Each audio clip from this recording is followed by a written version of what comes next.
Good evening, everyone. We are ready for chapter 12. As we begin chapter 12, just a brief understanding of what we discovered up to now in the last 11 chapters. In the past 11 chapters, the Alter Rebbe, the author, have set the foundation for understanding our life as we will discover it from chapter 12 and on. What we have discovered, the Rebbe has dedicated 11 chapters to teach us three ideas, three concepts, which I hope you will be able to internalize and hopefully even master, just to remember it well. And they are, in order for us to understand how to serve God and our purpose in life. The three concepts are souls, garments, and our powers, our abilities. And let's explain. In the first two chapters, the Rebbe was speaking about souls, reminding us, teaching us this was a profound new idea. Only Freud later on, 150 years later, have shared with the world the idea that there are two souls that internally are fighting each other. But the Alter Rebbe put it in Tanya already earlier. It's not a one soul, but two souls. So in the morning, I can be cursing, misbehaving, and at night I'm full of regret, and I take upon myself to behave and to do the right thing. I am not a hypocrite. I am not contradicting myself. Rather, I am allowing different souls to rule myself. In the morning, it was the animal soul. In the evening, it was the godly soul. And that's what allows me to behave in a contradicting way, opposite each other, yet it is within the human being.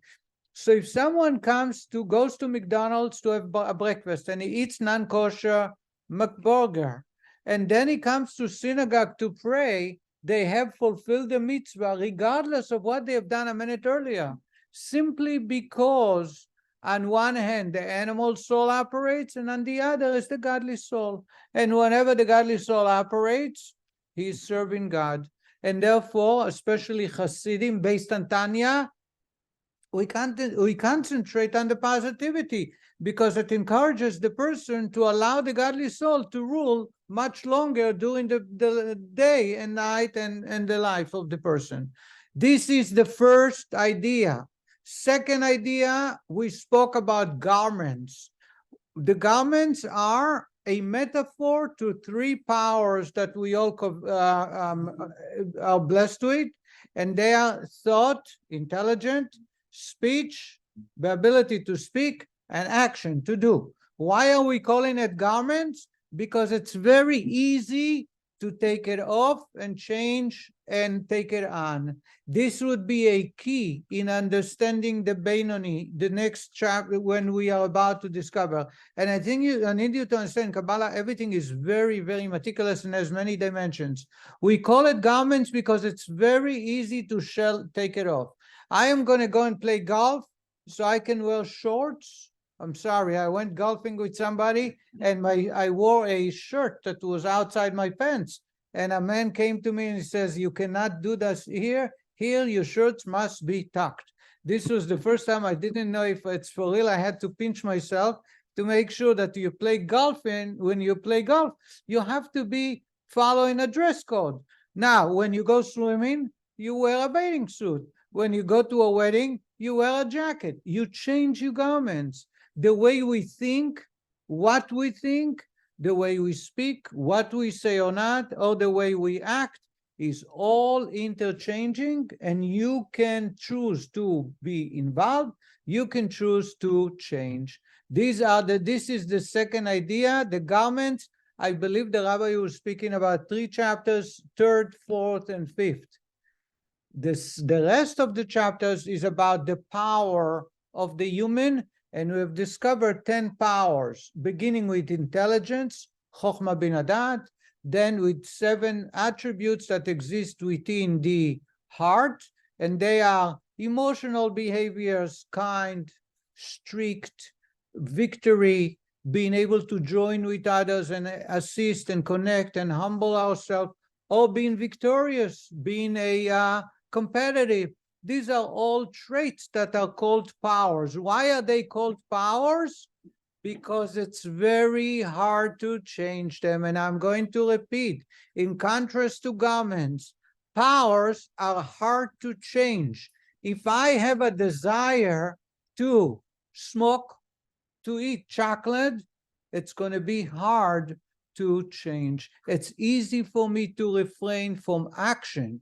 If the doctors say you have to, for your diet, stay away from sugar, the Torah say to me, you have to make sure to get married and be with your partner. It's very hard. Maybe I'm addicted. Maybe I was used to a lifestyle, or maybe I feel that's the way I want. Comes the Torah, the Tanya, and teaches us, but the garments, the actual behavior and the speech and thought are in full control, and you can change it at your will, anytime you want. The powers, the desire is not necessarily so. It may exist and may be there. So therefore, some people possess the desire to do great, some people don't. It may be a great challenge for others. It doesn't matter. That's why we call them powers. Is it possible to change? To a certain degree, it's possible, but it requires a very, very hard work. And at the end of the day, there is no guarantee. There is always a possibility to fail. When it comes to garments, we can say, it's not for me. I'm not going to do it. And then I have to stand guard all the time. But it's much easier to control. So these are the three concepts we study until now.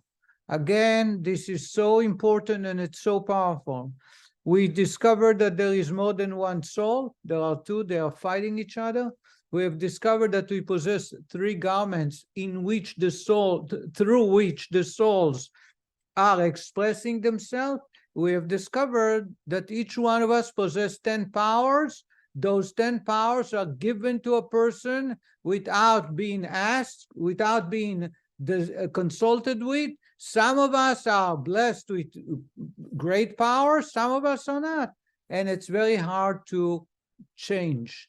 The garments, we all possess equally, and we all have the ability to stand up and decide how we're going to speak, how we're going to think, and how we're going to act. We also discovered the different. Now, is that clear so far? Yeah. Now we understand that there are 5 types of personalities. There is the righteous. There are 2 types of righteous. A righteous who is good, a righteous which is bad. Righteous who is good, meaning a righteous man have gotten rid of the second soul. The animal soul is gone.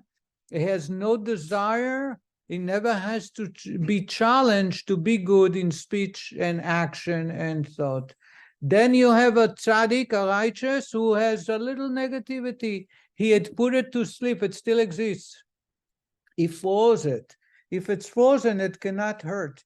One of the Hasidic masters once gave an example. He says, imagine a man went through this forest and found a dead snake. And he figured he'll bring the dead snake to his children to play with. I don't know who's going to give his children a snake to play with.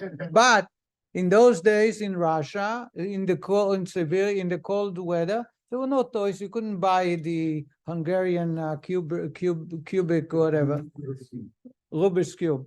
So he bought the snake. Unfortunately, the snake woke up because he thawed, and he came and he unfortunately beat. That's a tzaddik.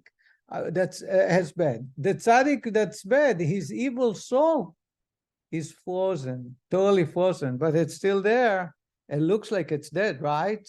But watch out. It can thaw out and then it can strike. So you got to be careful. The other 2 types of personalities, you have a wicked person. You have a wicked person who is good and a wicked person who is not good. A wicked person who is good, meaning a person whose mostly our behavior is inappropriate, but he has a little good once in a while during the holiday when he prays. he is connected to God and he wants to do good. You have a wicked person who has no good, has no desire, because he put to sleep, he froze the godly soul. Now, within the tzaddik that has incomplete tzaddik, there are myriads, thousands of levels. There is within the wicked person, again, the wicked person who has a little good, there is myriads of levels, there are little or more. The wicked person to the extreme that has no good, there is only one kind, there is no more. The tzaddik that is complete tzaddik, there is only one kind. Is that clear so far? So all the way on top, you have a tzaddik that is completely tzaddik, he has no more evil, he's missing a component that we all possess. There is a second one below him, a tzaddik that is incomplete tzaddik, or tzaddik that has a little negativity, and that there are many, many levels. And the opposite side, you have all the way into the bottom is a wicked person who has no good, and that's one kind. There is only one level because there is completely out of good. The good is completely asleep. And you have a wicked person who has a little bit good, and there are myriads of levels, and that's a little higher. So here you have two kinds of human beings. The middle one is the one we're going to be talking about. That's the Beinoni. Any questions so far? No question. So the Beinoni, is that 3 and 4 of your levels, or is Oh, that just a minute. The Beinoni is the topic of our discussion. I just wanted to give the foundation, the way we studied, we covered that over the last 11 chapters. No questions. Herman, will you remember that? I remember, yeah. Okay, Baruch Hashem. Amen. The rabbi in chapter 12 comes to us and tells us there is a one level right smack in the middle, number 3, between the 2 and 2, which is, we call it Beinoni. Beinoni in Hebrew means middle, is in the middle. What is unique about the Beinoni? I am sharing with you an introduction, so when we read, we have a clear understanding. The Rebbe explains that a Beinoni, on one part, seems to be like a tzaddik, and another part seems to be like a wicked person, like a rasha. When it comes to the garments, remember I shared with you the garments, you have speech, thought, and action, speech, action, and thought. He is, by his behavior and speech and thought, which is easy to control, as we discovered, he is just exactly like a tzaddik. Actually, if you put a tzaddik, a righteous man, and you put a Beinoni next to each other, you do not see any distinction. You can't tell the difference. Both will only do what God wants. They will never get to the point where they offend God. That's a Beinoni. On the other hand, remember we spoke about the powers, the 10 powers, the 10 sfirot. In that respect, in that regard, he is exactly like a wicked person. What's the wicked person? The desire, what's in it for me? How is it going to help me? Why does this person most successful? How can I make sure to show the person that I am not going to allow him to take advantage? These are the desires of the powers that are described as the 10 powers, 3 in the brain, 7 in the heart. In that regard, the wicked person, the Beinoni, you put his desires next to the 2 other categories, a righteous and a wicked, is exactly like a wicked. You don't see any difference. That's what a Beinoni is. A Beinoni is someone who continuously is challenged, but chooses the right path. That's what defines a human being. That's the greatest revelation, the Alter Rebbe, that nobody in the last 300 years can come up with. And that explains our challenges, and that explains the purpose of our life. God does not want us to just be around looking like tourists. He wants us to be part of the universe by installing and building and creating. It can only be done amidst challenge. What's the challenge? The challenge is to become a Beinoni, to be a person who can fully control his behavior, in speech, action, and thought. The garments. Change your garments. Wear clean garments. The fact that internally you have a dirty mind and you are desiring evil desires is not so good. But that's not necessarily what is God expecting of you, to not have it. That's the way God created you. The greater the challenge, the reason is because the greater the expectations. What God wants us is that in our garments, we be like a tzaddik. It is easy? No, it's very difficult and much harder than the righteous, because the righteous is able to remove the challenging component. That difficulty is not there. But imagine you have someone who's throwing ranch on your wheel all the time. That's a Beinoni. A tzaddik doesn't have it. He's free on the highway. He's running. He's moving. However, at the end of the day, our action, speech, and thought is equal to a righteous man. Is that clear? Can a person strive to become a tzaddik? The answer is no. Only those that God have created for the purpose of being tzaddiks. We studied that before. There are very few and far in between, and God has created them for the purpose of inspiring their surrounding. They have a different mission. No one on their own can become a tzaddik. Can someone become a Beinoni? The answer is yes. The fact that I sinned this morning does not deprive me from the ability to be a Beinoni. You know why? And the following is the way the Rebbe explains. If I do serve God, I fulfill a mitzvah now with all my heart, because I know that's God's desire. I do it in such a way that there is no question that my entire body, my entire soul, both souls are into serving God, and now I'm a Beinoni, because my heart, my powers are also dedicated to God. Is that clear? Now we can understand there is so many byproducts that for fear of forgetting, I want to share. That's why in Judaism, if you are not choosing to be good, but you're forced to be good, there is no benefit. There is no value, because it didn't come with a challenge. Imagine you live in a community where someone who sinned is going to be punished or outcast.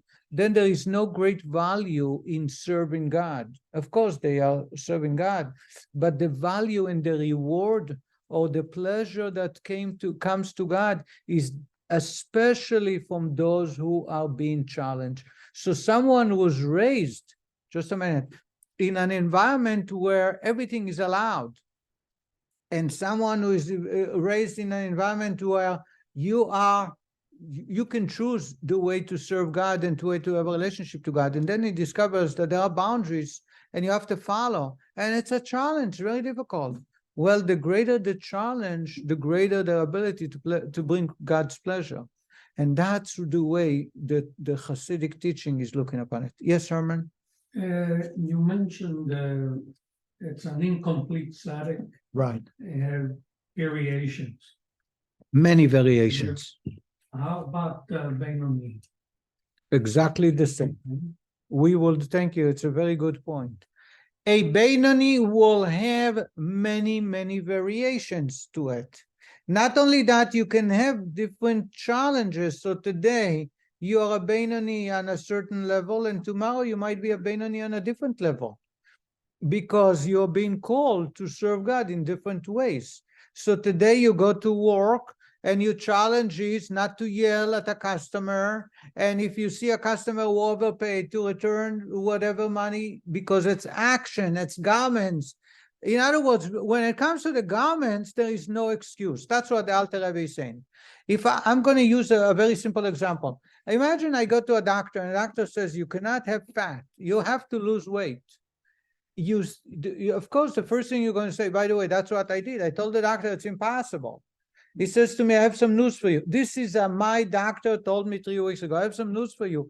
85% of my patients say the same thing. They say impossible. But at the end of the day, he says, realize this is the way to live a good life. Now, if you choose, it's your choice, and there are consequences. The Torah tells us that we have the ability to guard ourselves in the garments. The powers, it's a whole different ball game. So we'll discover there is a time when we can control the powers, but not the garments. So if the Torah says a certain lifestyle of food, certain food is not acceptable, no matter how much I enjoyed it before because I did not know about it, I should be able to say, no. Do I have a desire for it? From time to time, of course, that's a Beinoni. But we are expecting you to stay away from acting on the desire. I'm going to share with you some stories. The Talmud shares with us Rab Amram Chasida, Rab Amram the Chassid. He used to redeem captured men and women. In ancient times, just like we have the emancipation in America, those people who were taken from Africa, just robbed, being stolen from their homes and being sold in another country. There are many, many times Jewish women, men and women would be captured by a bunch of hooligans. They would bring them to a town and offer them for sale. Jewish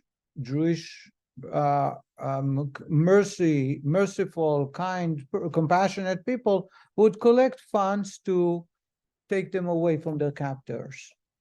And Reb Amram Chasida dedicated his upstairs, his attic, for those captive women when they were released, until the relatives or friends would come and take them back home.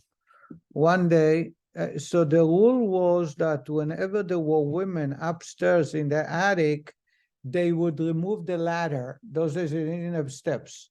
To the attic, you need to put a ladder.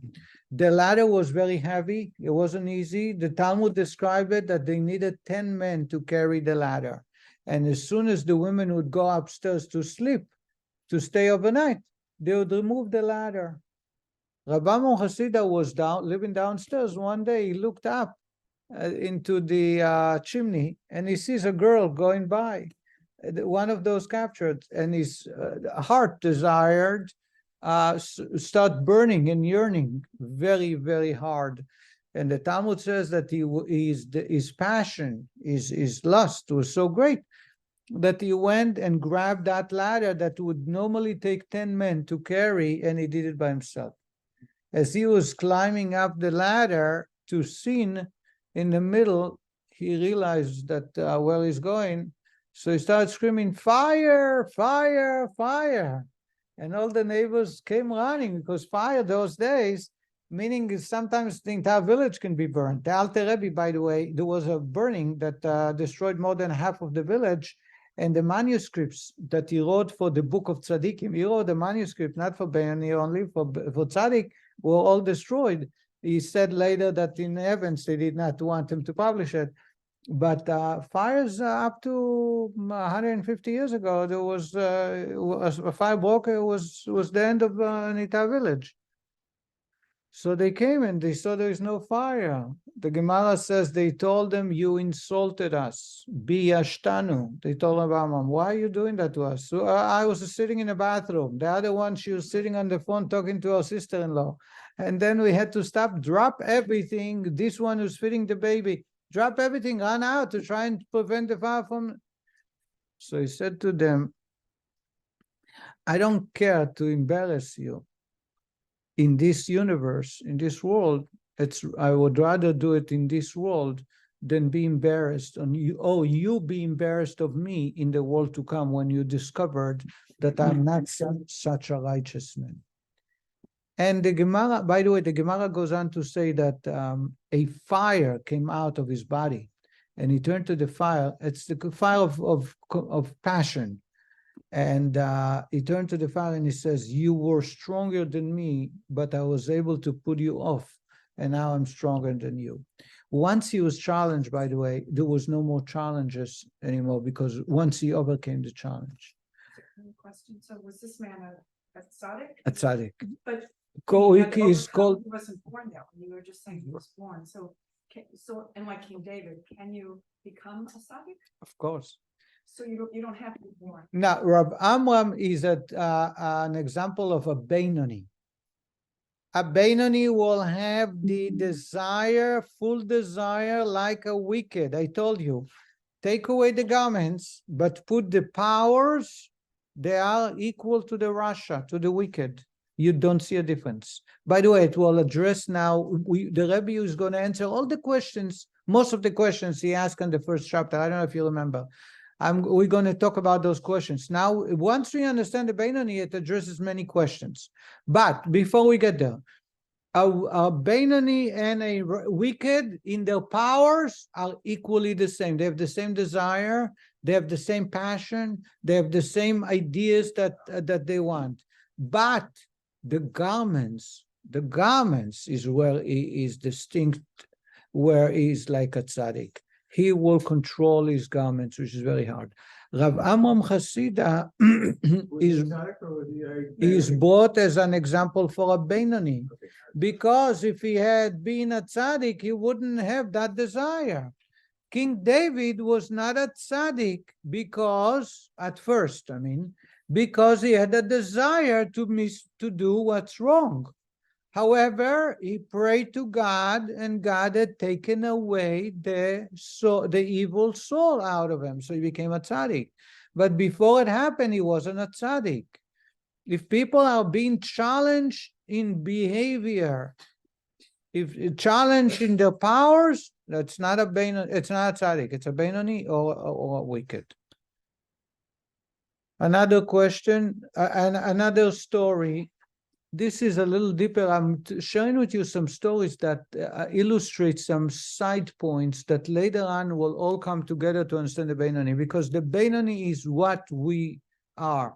The Benoni is the level where we should strive to reach. There is a famous chassid by the name of Reb Moshe Meislish.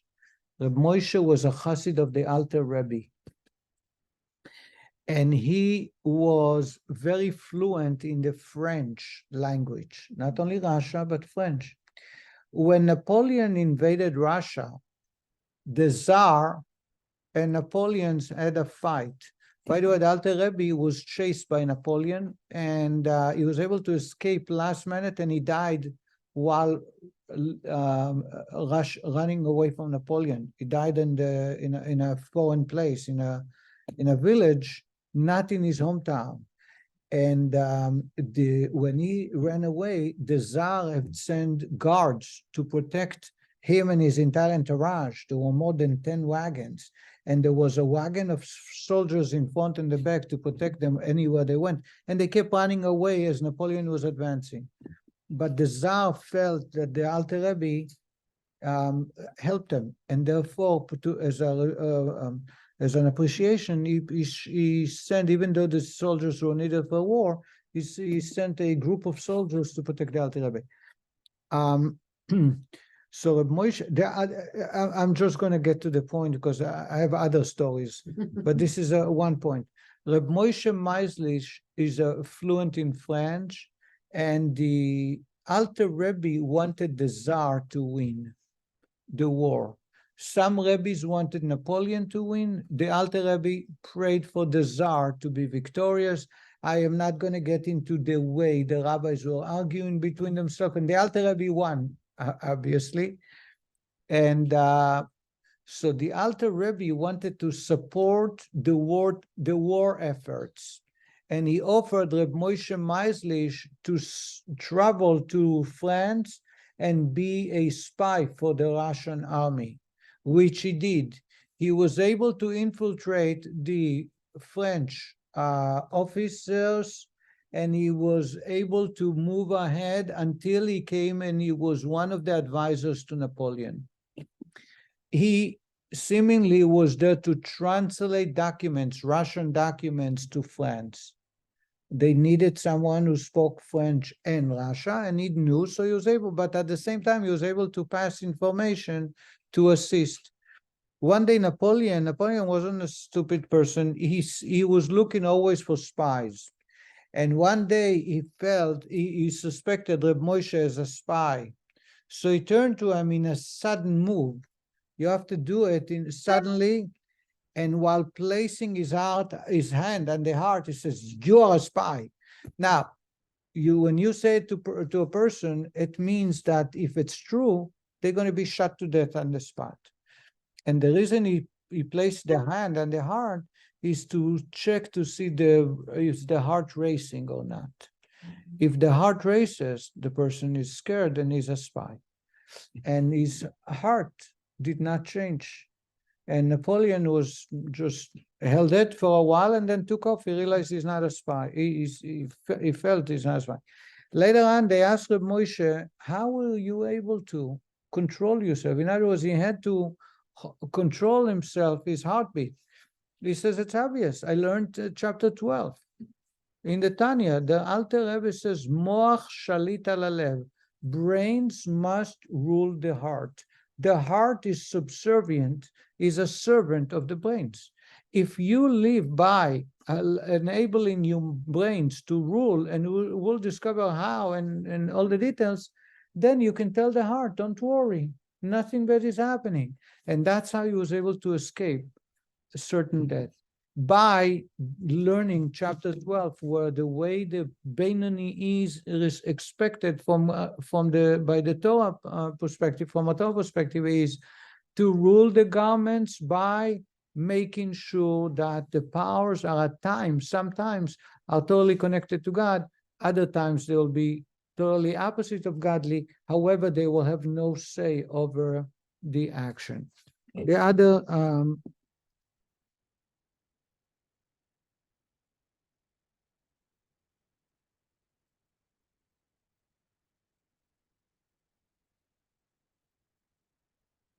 one more point before we start reading a little bit, and that is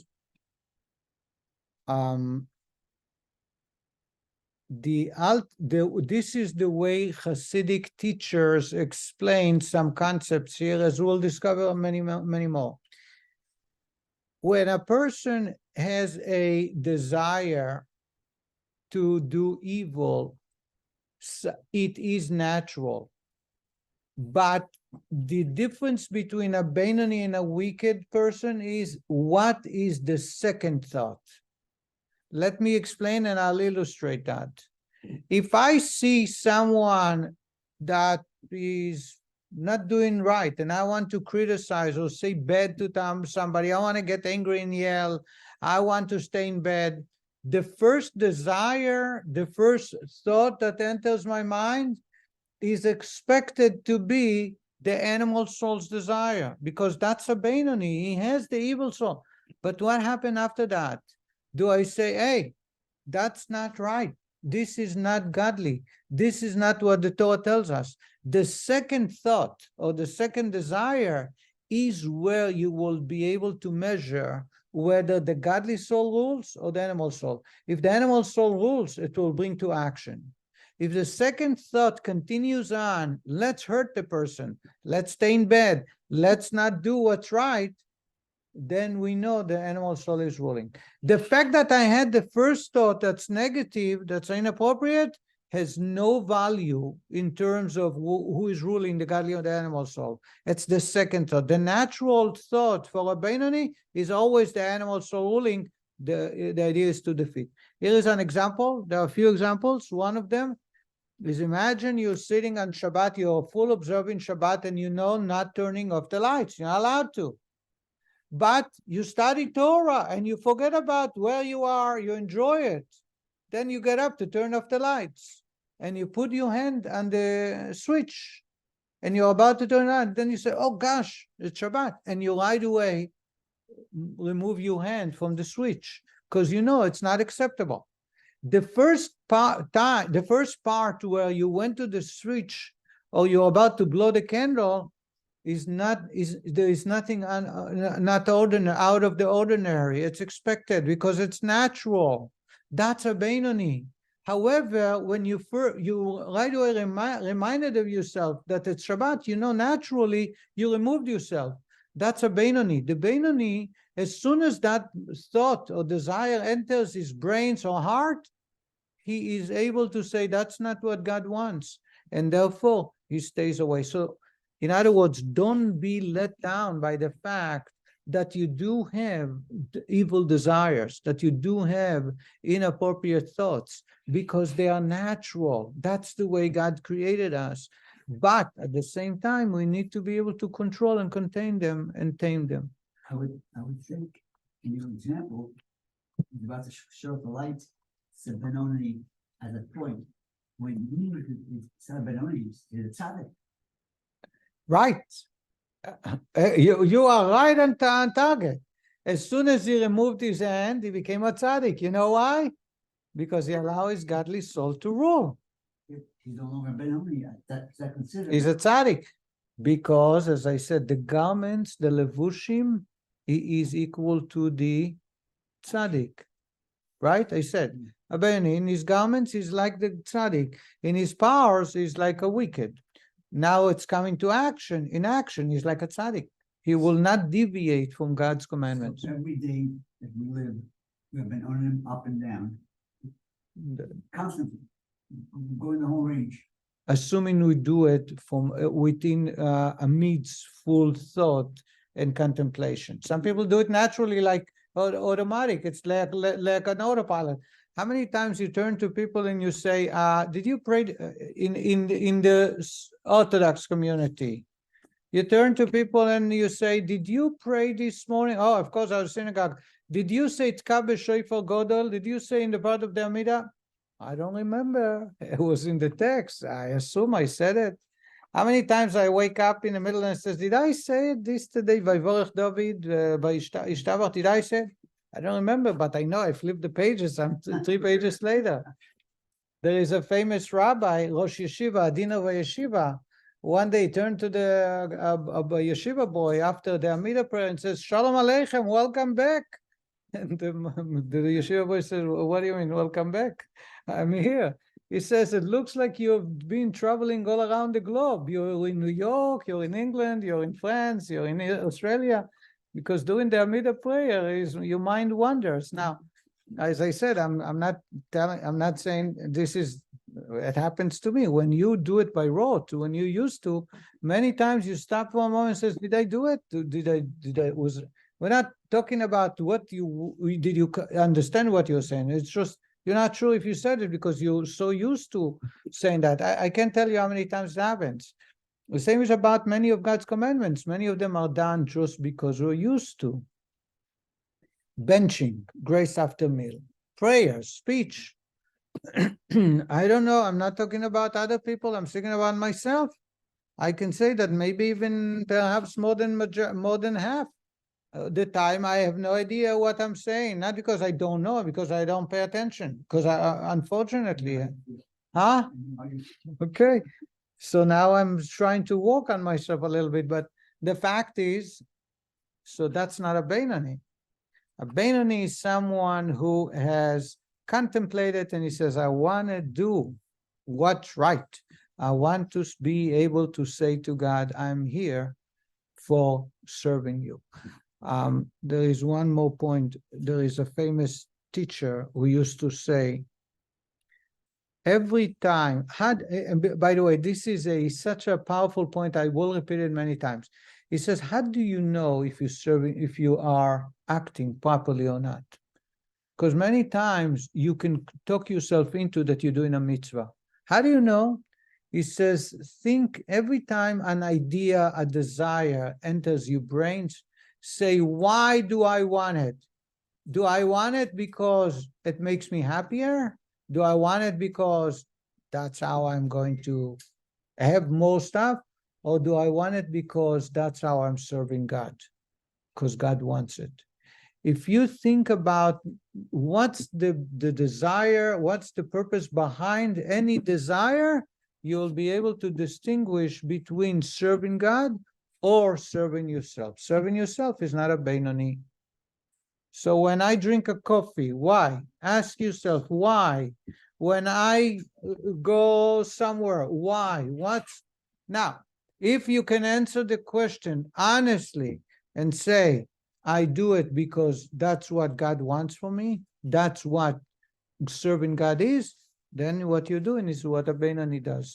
If you do it because I want and it makes me happy and it's nice. I want to impress people. It's not even a sin, but you're not serving God like a Benoni. You're not a Benoni. Do you understand that? Bob had an expression, if you do something, you say to yourself, what will it buy you? What will it buy you? What do you get from it? What will you get from it? Isn't that similar to what's in it for me? Very much so. It's not, all right. So a Benoni will ask, what is it in it for God? Will I be able to stand before God? When I became a shliach, emissary of the Rebbe, I'm speaking about years before I moved here, before, I was a yeshiva boy. I was told by my spiritual mentor that every time you have a challenge, ask yourself, will you be proud of it to share it with the Rebbe? And this has become, I'm not a perfect person, but on many occasions I make decisions because I ask myself, will I be able to stand before the Rebbe and tell that to the Rebbe? If I don't feel comfortable, then I know it's not the right thing. I'm going to share with you a story. I heard it from the rabbi himself in Los Angeles. Now, Los Angeles is not Florida. It's not Sarasota. It's a much different challenge. There was a famous rabbi called Shlomo Schwartzy. Anybody heard of the name Schwartzy? We have a member in the community, Dr. Howard Fuchs, who just met his son in Boston. And Schwartzy's book, he gave him a Schwartzy book and he gave it to me. Schwartzy is a very, very famous rabbi. He was part of the Chabad community, and he was able to reach out to many movie stars in Hollywood, and he connected with many youth, many young people. One time, he was brought as a shliach to UCLA, to the University of of California. Now, UCLA in the late 60s and early 70s, when he was brought down, was the source of the hippies, San Francisco and UCLA. That's where the hippies were. So how do you speak to the hippies? It's a non-conventional method of reaching out. You cannot just say to them, let's study. You have to find something. Shavuot, on the holiday of Shavuot, you're supposed to stay all night, right? He figured keeping your students all night at Chabad would be a great idea because they love to stay up. But how do you attract students? So he turned, and thank God my son has left the room, he put a flyer in the 70s, and the flyer that he posted all over college. If you would like to know how to enjoy your partner in bed, the Jewish way, come and spend the night with us at UCLA. There will be refreshments and drinks, and we'll share that with you. I'm sure you can imagine everybody. However, they needed, and that's the way it was, and I did the same while the Rebbe was alive. You send every publication, every flyer, everything you do, and add in the paper, you send it to the Rebbe. So it was sent to the Rebbe by Rabbi Kunin, the big boss. And Rabbi Schwartzy was the rabbi in the college. So Rabbi Kunin, I heard it from Schwartzy himself. Rabbi Kunin gets a call as soon as it arrives in New York. There was no fax machines, but they send it out about 5-6 days later. Rabbi Chadakov is the chief secretary of the Rebbe. He calls Rabbi Kunin and he says to him, he never says the Rebbe, but everything he did is by the Rebbe's, on behalf of the Rebbe. He says to him, I am looking at this flyer. Is this something that really was done? And Rabbi Kunin, to defend the rabbi he brought down, he says, yeah, but there wasn't really. And he says, what do you mean? It's written there black and white. It's not appropriate. And he says, no, he only gave it to people who already connected with Chabad. And Rabbi Chadakov says, I understand. And do you think that this is presenting Judaism in the way the Jewish? And Rabbi Kunin is defending Schwartzy one time after the other. Finally, Rabbi Chadakov turned to him and says, are you comfortable me sending it to the Rebbe and putting it at the Rebbe's desk so the Rebbe should read it? And Rabbi Chaim says, no, no, no. By that time, he realized that it was sounded much, much worse. He says, if so, if you don't want me to bring it to the Rebbe's room, make sure you get rid of all those posters and all the signs and all the ads. And Schwartzy said he was running around removing all these posters. I believe that the Rebbe saw it and he told Hadakov to call back and rebuke. But the point is, if I knew, the Rebbe knew about what I do, and I said, I'm not a tzaddik, not always, will I be ashamed or will be okay with that? If I say I'm not comfortable, then that's the answer. I think the same thing is about God. We have the ability to, that's the Beinoni. The Beinoni is looking around and says, I want to stay in bed. I want to yell. I want to, whatever behavior each one is faced and challenged. The question is, what is God? What does God want? If I'm able to say this is something that makes God proud, then I know I'm acting like a Beinoni. If I do not say that, then this is not necessarily being a Beinoni. And then you can question the act itself. And with that, we'll conclude our lesson tonight. We will read some of it and discover much, much more next week, God willing. And I thank you very much for participating. Question, Schwartz.